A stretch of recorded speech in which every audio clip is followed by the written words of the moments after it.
from breakthrough strategies to game-changing innovations and cultural shifts.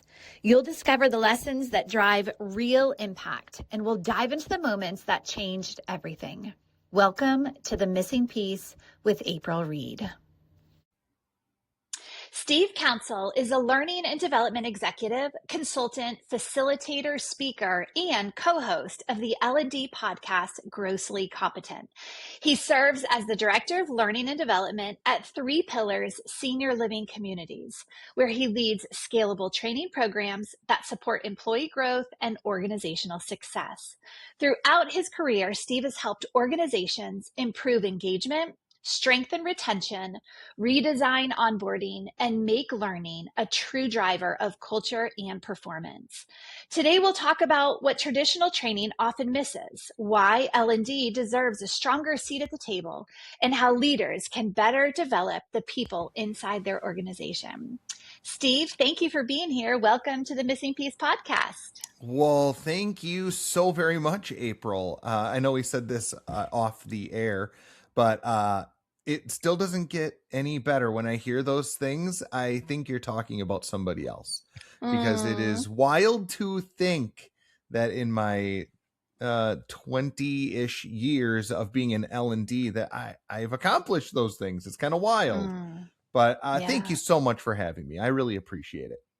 Yeah, you're very welcome. I'm excited because a part of, the next series that I'm doing is talking about L&D, learning and development, and who better than you, who has so much accomplishments and accolades, but where it moves the needle inside the organization. I think people want that. They want a company that is thriving, and I think L&D deserves that seat, exactly what you said. So for those of you who haven't ever met you, tell us more about your current role, who you are, and how you got even into this industry, or tell us about yourself. Introduce yourself. Oh, sure. So it was a dark and stormy night. No, I joke. I joke.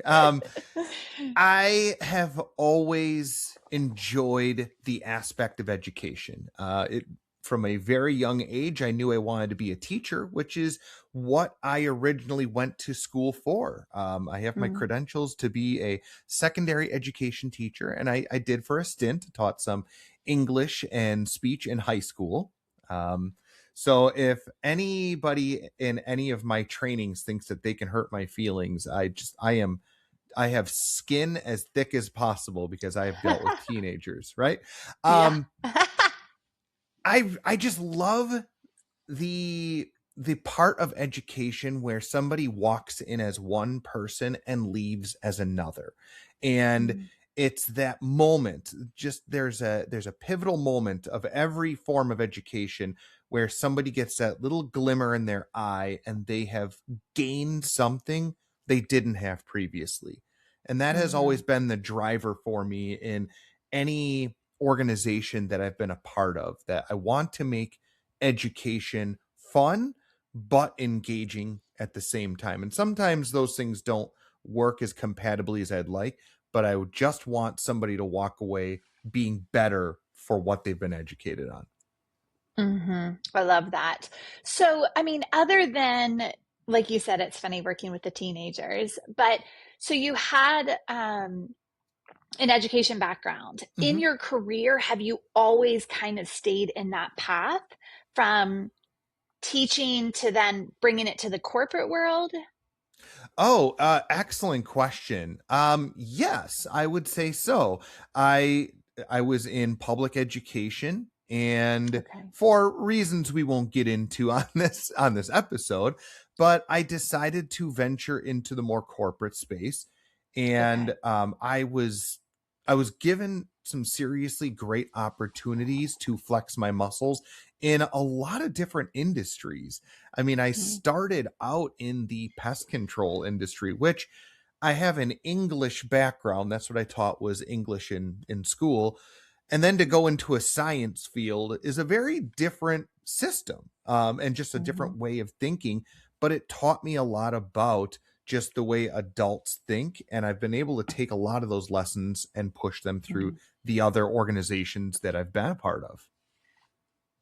So what was it that continued you like on the path of specifically learning and development Mm-hmm. and to now, I mean, we'll talk about three pillars in a little bit and what you're doing, but like take me on that journey. So especially for the Sure. students that listen to this Mm-hmm. podcast, like how would they identify with their that they are the educators, that they should Oh, pursue learning and development, that they like what is it that like turned the dials inside of you mm. other than just like being drawn to it? Do you feel like your career kind of just continued to set you up for it because that's who you're designed to be? Yeah, this is going to sound wildly cliche, and anybody that has listened to Grossly Competent, the podcast that I co-host on, has heard me say this ad nauseum. But April, I assume we're going to be hitting some new listeners, so you all get to experience the cliche as well, and that is if you need to be open to opportunity in order for opportunity to be open to you. Mm, And what I mean by that is for the, as you said, the students or perhaps individuals that are just breaking into the market initially, and you're kind of wondering yourself, what am I going to do? What drives me? What are my passions? Be open to the opportunity of yes. If somebody presents mm, you something, rather than just saying like, that's not for me, or that grosses, or whatever, that doesn't that doesn't resonate with me. Be mm-hmm, open to say yes. And I'll give myself as an example from the public education aspect. In my wildest dreams, did I ever think my venture into corporate training America would be in the pest control industry? If you'd have mm, asked 12-year-old Steve Counsell that he would have a over decade long career in that industry, I would have thought you were crazy because, well, bugs are gross, right? But I was able to take that experience and apply it in such a way that would make education a bit more dynamic and digestible. And I was able to take those lessons and compound them throughout the other organizations I've been a part of. And that really only happened because I was willing to say, sure, well, what's the worst going to happen? I'm going to learn something new. Hey, mm. why not? Why don't I take those things and progress forward? I love that. I always say, it's actually a repeatable theme on this podcast as well, where it's saying yes, and Mm-hmm. then and kind of opportunity does find you. Yeah. It really does. It's when we're resistant and we're shut down and we're closed off Mm-hmm. that we're always like, oh, why is it so hard to get ahead? And it's like, well, how many times have you said yes or push Mm-hmm. forward or move the needle that where the needle moves forward for you? I love that. Yeah. So tell us about three pillars and where you're out currently and the organization and what you're doing for them. Absolutely. Yeah. So this is my first foray into the healthcare industry. As I mentioned, that I've been a part of a lot of different industries, whether that's construction, production, um, I mentioned past hospitality. Like there's a lot of different sectors. This is just a new one notched on the belt, I guess, so we could put it. Mm, Um, Three Pillars is an awesome organization. It is not only my first foray into healthcare, but it's my first foray into senior community living. And I'm really impressed on a daily basis about just what that actually means. Because I feel like there's a stereotype regarding senior living. It's retirement home or nursing home. But I would argue all day long that those are wildly outdated misconceptions. And where I am at currently with Three Pillars and other organizations that we have had the privilege of being a part of and recognizing and working with, there is a real push to engage residents in a way that just fulfills them on just not just a physical level but a spiritual and mental level too. Like we want them to have every day go, wow, that was awesome and I can't wait to see what tomorrow brings. One of the catchphrases that we use around the campus is life is just getting started. And Mm. we really try to push that forward with all of our residents. It doesn't matter their capabilities. They all have an opportunity for fun, engagement, and it's up to me as the learning and development director to make sure that our staff is properly equipped, to Mm. offer those experiences. I love that. It made me smile when you said because it's a senior living facility. Yeah. And so you're in fact like, no, today's going to be your best day. We're just getting started. Like we're just Hmm. starting to live. I Yeah. love that so much. What a neat philosophy. That's really special. So Yeah. you, first, driver at healthcare. We're, Hmm. big in healthcare. How has that been any different? I mean, you said whether it's been hospitality or Hmm. construction or pest control, have you found that it's been any different for you to roll out the training and learning and development to the employees and to the staff? Um, Yeah. That's an excellent question, honestly. Um, as odd as this is probably going to sound to some of you, there is almost always a unifying link that you can find between industries. And in mm, this case, I'm able to link my experience with federal and state regulations that I dealt with in, like, say, like the pest control industry, but mm, then also that customer care aspect of hospitality. And I'm kind of just smashing those all together into the healthcare side of things. The hardest part, quite frankly, when it comes to joining up with a new industry is learning all the acronyms, like learning all the yes. terminology. But any L&D person worth their salt can tell you, and this is my bit of advice for all of you that are looking to break into learning and development or have an interest in it, and that is, you do not need to be the expert on everything. Like, you just don't. Mm, That's why you surround yourself by very smart people, subject matter experts that can help guide you with their expertise on your journey. As a learning and development person, it is your job to understand how people learn and develop, mm. and then being able to execute on those things based off of the expertise of those in the organization. Yeah, that's really good.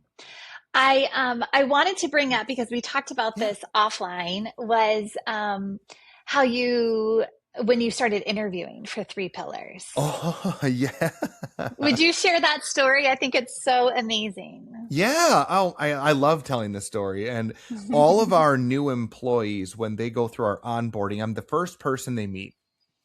And I tell them this story because whenever I join up with an organization, what I am personally looking for is to make sure I'm a cultural fit. And I would like to say that I'm a 100% accurate, like, yeah, I've got this. But there's misses here and there, of course. But I would say for the most part, I have been very fortunate with the organizations I've been a part of, and Three Pillars is no different. So, April, the story you're referencing is I had a great grandmother that was part of Three Pillars. She lived there, and she lived to be 103. And I am praying those genetics work in my favor, quite frankly. And I happened to mention this during my interview process when we were doing a campus tour. The individual that I was walking around with was my now former manager, who is now rightfully retired in the Florida sun. So good for you, Kathy. As I walked around with her, I told her the story of, hey, my great grandmother lived here, and we visited the building that she lived in. And when I walked in, she could sense this kind of puzzled look on my face. She goes, "Oh, we remodeled the interior here about 5 years ago." I'm like, yeah, no, because this used to be a hallway right here. And I kind of explained the mental map I had. And she goes, "Oh, you're right. That's correct. I tell you what, why don't I introduce you to somebody that chances are might really like your story?" So she introduced me to the director of recreation services for this given area. Her name is Melissa. And Kathy had mentioned to her that about my great grandmother and how she lived to be 103. And like, the most Hollywood-esque moment. She took this just brief pause, kind of looked up, said, "Was her name Doris?" And Mm. that completely floored me because Wow. my great grandmother had passed decades ago. And the fact that she still remembered, like she Mm-hmm. remembered, and really like doing, like she knew all of her little quirks, and she's a little firecracker. I'm like, yep, you know where I'm gonna get it from. So that to Awesome. me just, and like even telling the story right now, I get goosebumps because Mm. it was such a powerful message for me, which sold me on the organization through and through, that if the employees have that type of vested interest in each and every resident, Mm. you're telling me right there that you live up to the Yeah. values that you show to the world. Yeah, I love that. What's neat, and I can tell, why you also love your job is that you, as, over the L&D that touches every single department for the organization, making sure that not only culturally do they understand the impact of three pillars and the organization that they're a part of, Hmm. but are they trained up in a way to create that impact and that Yeah. ripple effect? I Yeah. would love for you to share more about the way of which you train, and all the various factors. I mean, you have classroom training, you have virtual training, you have on site training. Like, Hmm. walk us through the different ways that you have, that you not only train, and make learning and development a part of the culture for an Sure. organization, but where you see the impact of each. Oh, sure. I think there's a time and a place for all different variations of training and education. Like, for example, during COVID, you had a lot of e-course learning, right? And that was just kind of a product of the time. I Mm-hmm. like to use a mixture as much as I possibly can. I do not want to focus on just one exclusive way of training because I feel like that does a disservice to your audience. Mm-hmm. Um, I will do a lot of in-person training. I genuinely feel like in-person is the most impactful and powerful. It offers the greater sense of what you're trying to convey. And I really Mm-hmm. enjoy that. And plus, just being able to interact physically with others is very important too. Um, I do use e-learning. I absolutely love building in video content as much as possible too. Something that's on demand, something that allows for somebody in a given notice, something technical of, boy, I can't remember how this works, or what's our policy, what's our procedure on this.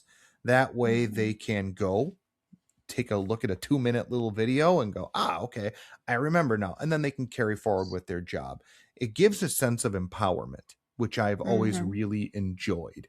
Um, I try my darndest to not do death by PowerPoint because no, no, You no. probably see them. Yes. Oh, Oh, without a doubt. Anytime PowerPoint is within my vicinity, it is as minimalized as possible because PowerPoint really is meant to be a visual aid. It's yeah. I joke and say it's like the trifolds you have at like the science projects in school. Yeah. Yeah. It's not what everybody should be focusing on. They should be focusing on you. You're the expert. You're the one that's Mm. engaging them. They should be able to glance at that and say, oh, you're going to talk about this. Great. Or just images Mm. go a really long way with that too. But I think just mixing in the mediums as best as possible, Mhm. you are able to target such a broad range of individual, along with like when you're doing in-person education, having your breakout sessions, having Mhm. opportunities to get people to speak up. The more people speak, the more they internalize what is actually being trained and Yeah. educated on. Mm. That's so true. You retain it. You know what I mean? Oh, Like, without a doubt. I learned at a young age, I had somebody say, if you want to remember somebody's name the first time you meet them, use it 3 to 5 times in the short Yes. conversation you have, So it's Hmm. like, oh, Steve, where are you from? Steve, what do you love to do? Whatever the case may be, in the little conversation, and people don't mind you saying their name. We actually No. like to hear our Mm-hmm. name. It's interesting. But I did learn that from a retention perspective, that when you say it, you do tend to retain it. So I do think there Yes. are tricks to the trade when it comes to learning. So let me ask you your opinion here, because I'm really Mm-hmm. passionate about this, and I know you are as well. In organizations, the training department tends to be the last department that gets recognition, or it's the first department to get cut. It's the Oh, weirdest thing yeah. ever. So for Yep. me personally, we've been in more of the healthcare IT, and we implement IT and then train on it Sure. versus training on it and then implementing it. It's Mm-hmm. like it's been interesting. Mm-hmm. What tell me more about why you are so passionate about learning and development, and or your perspective on why it's grossly overlooked Oh. within corporate America. Not only healthcare, but Mm-hmm. in general, it's some people don't even have training Mm-hmm. departments. You're absolutely What's your right. what's your opinion? What's your thoughts? Yeah, this is boy, how much time do you have? Like, 'cause I feel like we could Exactly, it's a talk hot about this one. topic. Yes, it really is. Um, I am drawn to the power of learning and development because I've seen it firsthand. I've seen the differential it can make if it's done correctly and if it's done poorly. Um, I remember my first job I got outside of high school. I was one of those suckers that said, I'm going to work for a year after college so I'm not broke.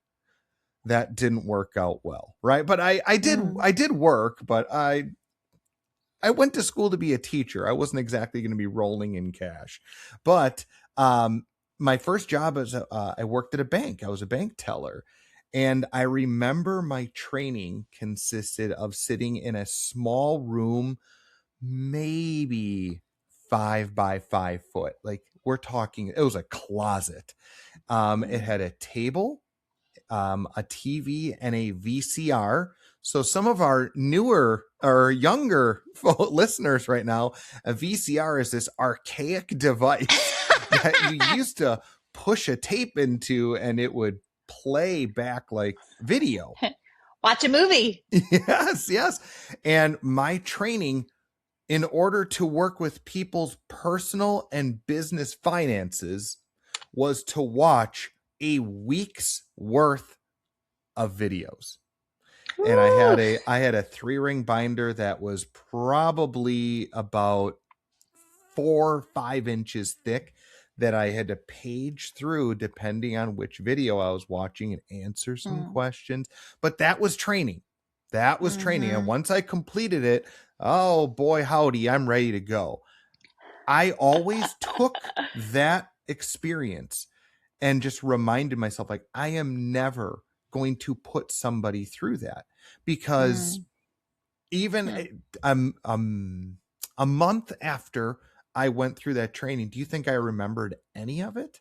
No, my gosh, no. Right, And this was pre-smartphone, so it wasn't like I right, got to put right. the video in and then I'm sitting there putzing my phone playing Candy Crush. There was nothing in the room with me, so the only Mm-hmm. entertainment I had was the video, and it still didn't register.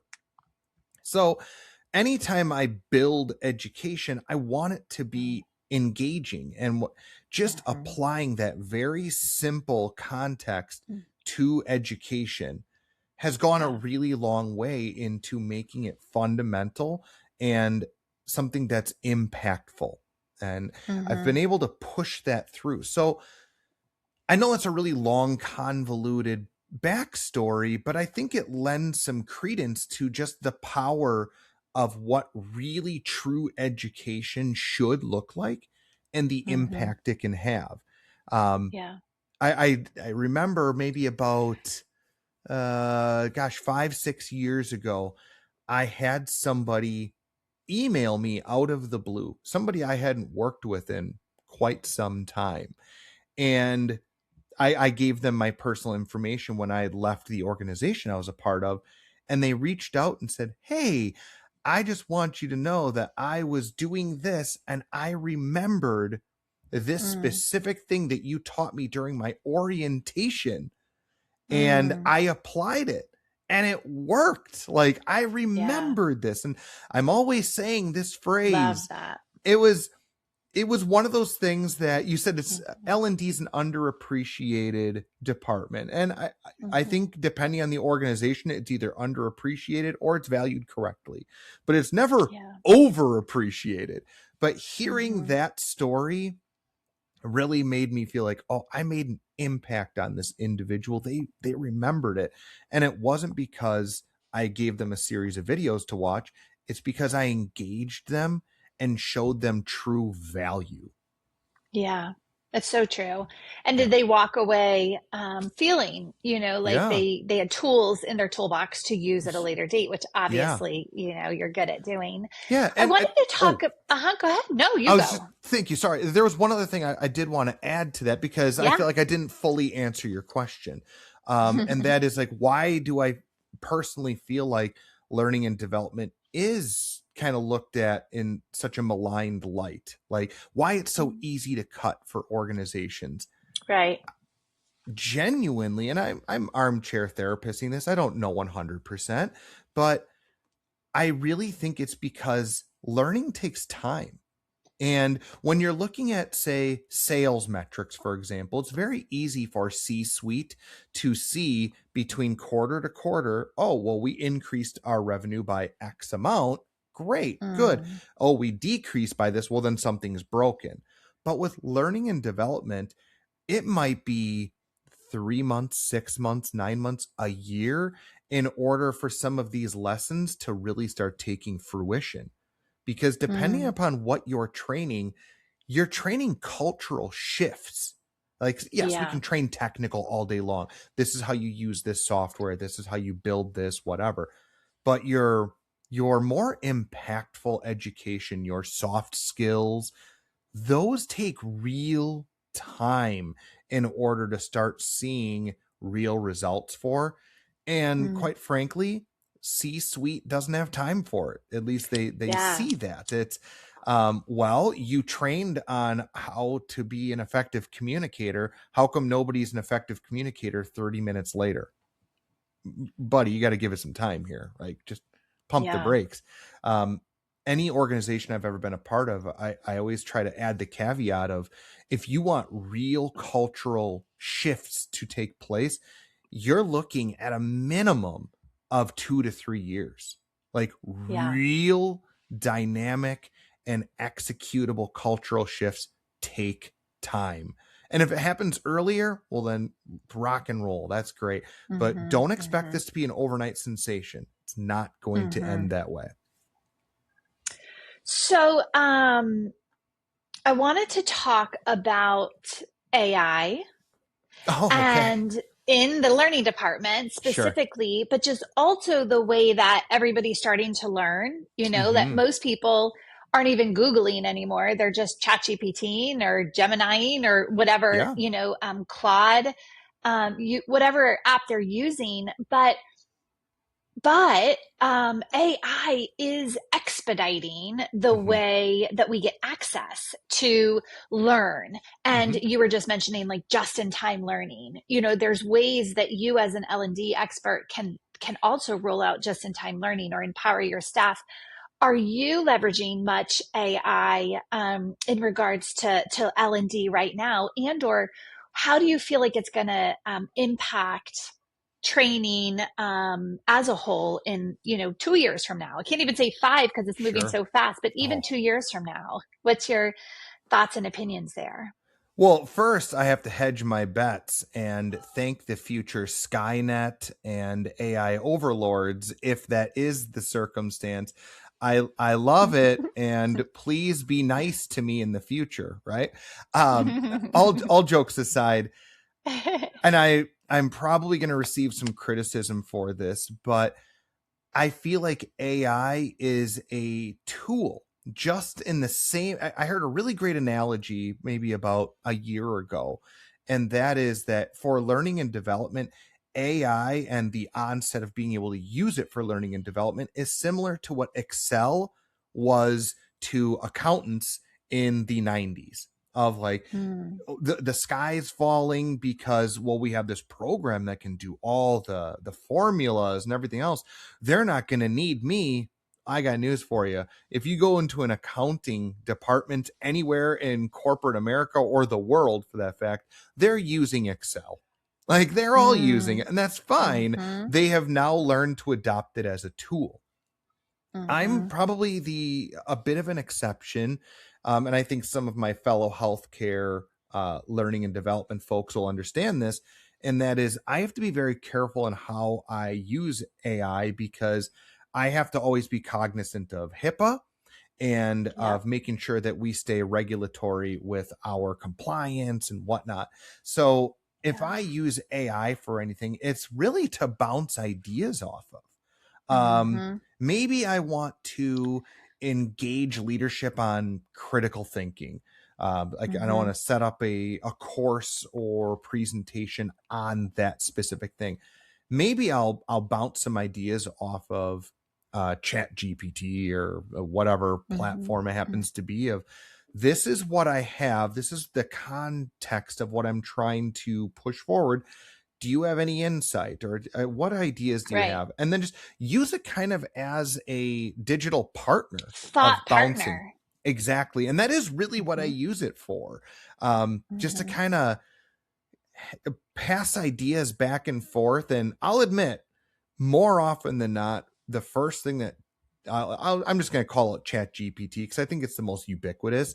The first things that Chat GPT will spit out, I'm like, I'm not doing that. Like, no, that is terrible. But I Mm-hmm. think, just like if you're dealing with a real human being, bouncing those ideas back and forth, eventually you start to mold the context of the situation and the conversation into something that is beautiful. And wow, Mm-hmm. I can totally work with this. Really cool. And I'll even find, as I'm building it, to go, wait a minute, I like this idea more. And then but Mm-hmm. that's just the way my brain works. And I think the quicker that learning and development individuals can contextualize AI in that frame, Yeah. it takes the teeth out of it. It's not as Mm-hmm. scary as it's being made out to be, at least in the Right. learning and development space anyway. Yeah, exactly. So, one thing that we've become really passionate about is actually teaching AI literacy Mm, for healthcare organizations, because yeah. tools and AI is being adopted and nobody's been trained on it. So, Yeah, like you're to your point, from a HIPAA protocol perspective, or what you're supposed to be using or not using, how are they supposed to know if the governance structure is not set up, if you haven't been trained on it? So, Steve, mhm. we've been becoming really passionate about training within healthcare Yeah. organizations on the AI that is being used. But Oh, I you're like the whole absolutely thought. right. Hmm. Yeah. It's like, oh, wait, hold on, times. Everyone, hold on. We have to train you first, Hmm. before we just start using artificial intelligence in any form or fashion. Oh Let's yeah. let's look at the precautions and the governance structure around it, Hmm. and what is good or bad.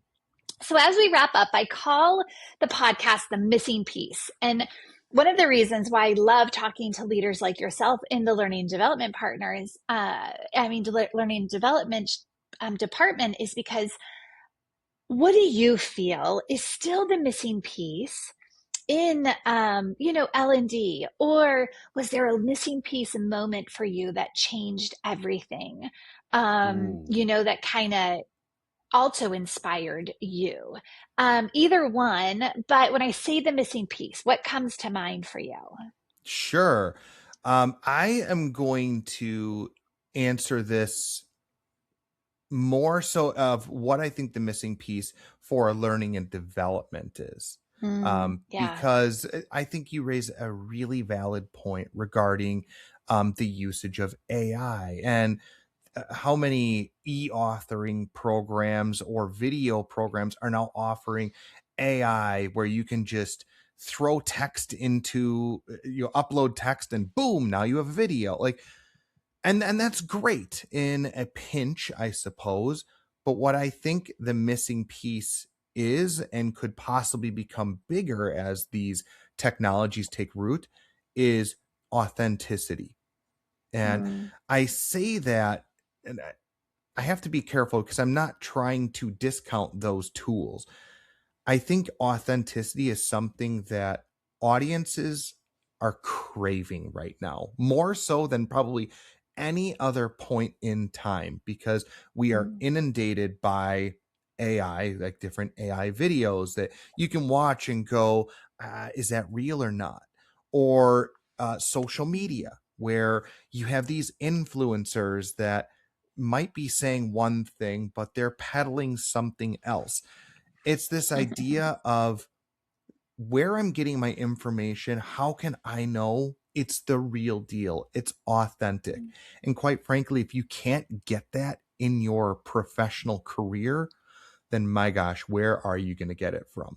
So as learning and development managers, supervisors, I don't care if you're a facilitator, whoever you are, be authentic, be genuine, and just stay true to that. If you don't know something, don't lie about it. Call it out. I don't know that. Let's find out together. If you do know something, share it. That's what learning's all about. That's what growth is all about. But just be authentic. I love that. Well, I have like 20 more questions, but we're out of time. So I'm going to wrap it up there. I absolutely love it. Say yes, be authentic, and make a difference for the organization, and learning and development does. And you are doing that. So thank you for being here. If people want to get in touch with you, Steve, what's the best way? LinkedIn, we'll put it in the notes, but how can they get in touch with you? Yeah. LinkedIn is probably the best. I do have an Instagram through the podcast that I have, Grossly Competent. It's at Grossly Competent's our handle. But I'll admit, I'm terrible about keeping up with that. Like, social media in that regard is just such a foreign concept. Like, whatever. Because it's not authentic. You and I are people. I want real people. I want tangible. I want that interaction. Exactly. And so that, like, social media is almost like a distraction. To your point, it's a great way to communicate, but it also takes away from that authenticity, in my opinion. Oh, yeah, completely agree. You can definitely get a hold of me on there. Just don't expect a quick turnaround. Okay. LinkedIn is the best way. Send me a message, send me a connection. Let's chat. If you're genuine and you're authentic, I will talk to you all day long. I love it. Well, thank you so much for your time and for your wisdom and your insight. Like I said, I'm really passionate about this, and I love learning from the best. So thank you.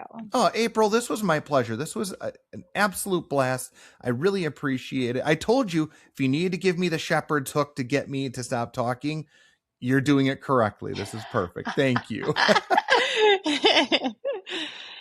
Every leader has a story, and every story reveals another piece of the bigger picture.